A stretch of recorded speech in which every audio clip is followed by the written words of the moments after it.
വലിയ ഇടയനെ വിട എന്ന വാർത്ത കേട്ടപ്പോൾ എന്റെ മനസ്സിലേക്ക് ആദ്യം ഓടിയെത്തിയത് ഒരു ചെറുകഥയുടെ സാരാംശമാണ്. ലോകത്തെ ഒരു പോപ്പിന്റെ ഹൃദയം തകരാറിലാകുകയും അത് മാറ്റിവെക്കണമെന്ന് ഡോക്ടർമാർ പറഞ്ഞപ്പോൾ തന്റെ വിശ്വാസി സമൂഹത്തെ വിളിച്ചുകൂട്ടി മട്ടുപ്പാവിൽ നിന്നുകൊണ്ട് പോപ്പ് അത് പ്രഖ്യാപിക്കുകയും ഇത് കേട്ട പാതി കേൾക്കാത്ത പാതി വിശ്വാസി സമൂഹം ഒന്നടങ്കം ആർത്തരച്ച് കരഞ്ഞുകൊണ്ട് എന്റെ എടുത്തോളൂ എന്ന് പ്രഖ്യാപിക്കുകയുണ്ടായി.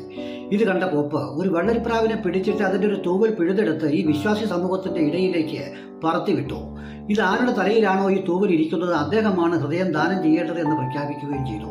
അത്ഭുതമെന്ന് പറയട്ടെ, ആ തൂവൽ ആരുടെയും തലയിൽ ഇരുന്നില്ല. അടുത്തു വരുമ്പോൾ ഓരോരുത്തരും മേൽപോട്ട് ഊതി വിടുകയാണ് ചെയ്തത്.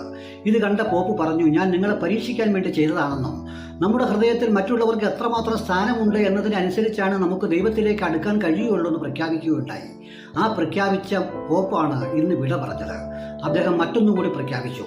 യേശുവിന്റെ കയ്യിലിരുന്ന ദരിദ്രരുടെ പതാക കമ്മ്യൂണിസ്റ്റുകാർ തട്ടിയെടുത്തിരിക്കുന്നു എന്നുകൂടി